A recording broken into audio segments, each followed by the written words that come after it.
Professor Cláudio, para mais um vídeo, e hoje o tema é simetria. Então, a primeira coisa que eu quero falar é sobre o que é simetria, através do plano cartesiano. O plano cartesiano, foi desenvolvido por René Descartes no intuito de localizar pontos num determinado espaço. Ou seja, eu tenho os eixos das abscissas, representado por x, e o eixo das ordenadas, representado pelo y.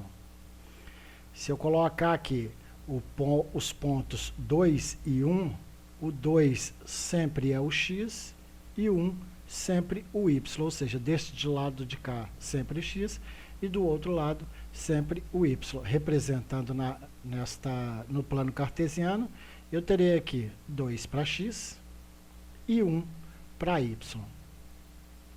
Representando novamente 5 para x e 3 para y. 5 para x e 3 para y. E 6 para x e 1 para y. Então, aqui eu tenho os 3 pontos representados dentro do plano cartesiano. Com isso, eu consegui conformar um triângulo. Dando continuidade, eixo das abscissas, x, eixo das ordenadas y. Novamente, eu tenho 3 para x e 2 para y.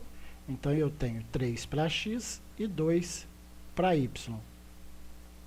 Mais um ponto, eu tenho 1 para x e 3 para y.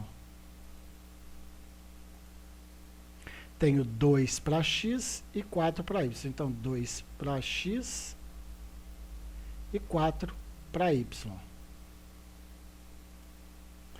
Tenho 4 para x e 4 para y. E 5 para x e 3 para y. Assim, eu consegui formatar um pentágono. Vamos falar sobre simetria. Simetria é uma relação de paridade em relação à altura, largura e comprimento das partes necessárias para compor um todo. Ou seja, se eu tiver uma figura do outro lado, uma segunda figura simétrica, ela deverá obedecer às relações de comprimento, de altura, de largura e assim por diante.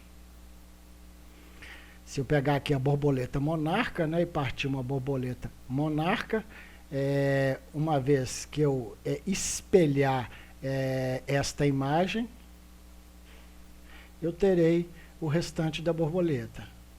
Aqui, no caso, seria espelhamento, reflexão. Novamente, reflexão. Eu tenho aqui a ponte estaiada, de São Paulo, que todos devem conhecer. Espelhando a metade dela, eu consigo a ponte como um todo. O número 2 aqui, se eu espelhar o número 2, eu terei o número 5. Nesta figura, se eu espelhar essa figura, ou se eu trasladar esta figura, eu terei uma segunda figura. Então, isto se trata-se de um movimento de translação, ou seja, a figura saiu daqui e passou para cá, mantendo as suas características de altura, largura e comprimento. Voltando ao número 3, temos aqui o número 3. Se eu espelhar, na verdade eu não espelhei, eu fiz a translação, ou seja, saiu daqui para cá, permaneceu mantendo altura, largura e comprimento. Então, continuando em translação, o movimento de translação que nós mais conhecemos é a respeito da translação que a Terra faz em torno do Sol. Então, vamos lá. Feito o movimento, repetindo, um movimento de translação. Então, ela saiu daqui e passou para cá, ou seja, fez um movimento de translação daqui para cá.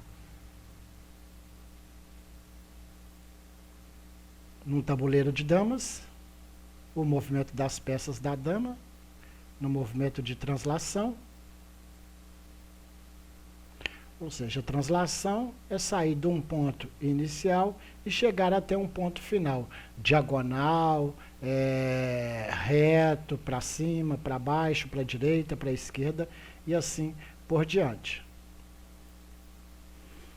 Vamos aqui brincar um pouco no plano cartesiano. Eu tenho aqui este triângulo representado pela posição inicial 1 e 2, os pontos 1 e 2, 2 e 4 e 3 e 2.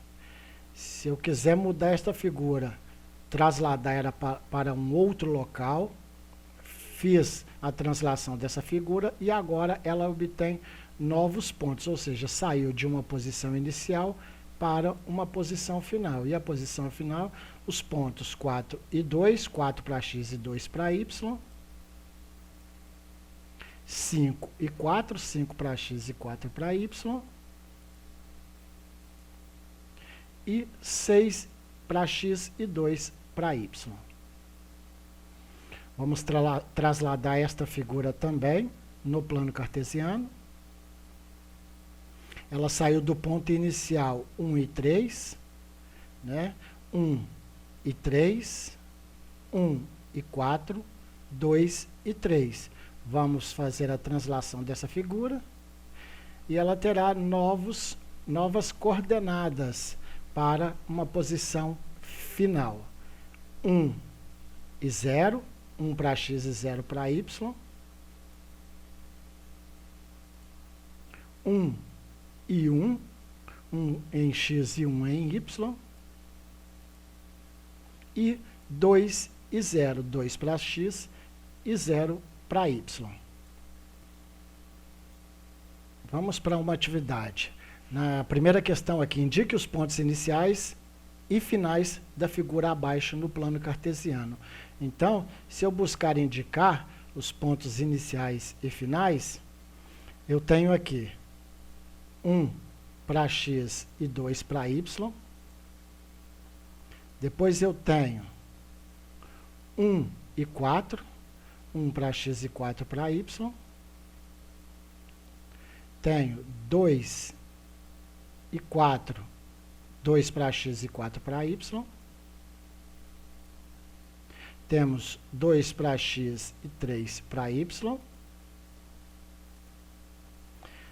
3 para x e 3 para y. E por último, 3 e 2. 3 para x e 2 para y. Trasladando essa figura, ou fazendo a translação dessa figura para este ponto aqui, quais os novos pontos que ela deve ter? As novas coordenadas que nos darão novos pontos. 4 e 1, né? Aqui, ó, 4 para x e 1 para y.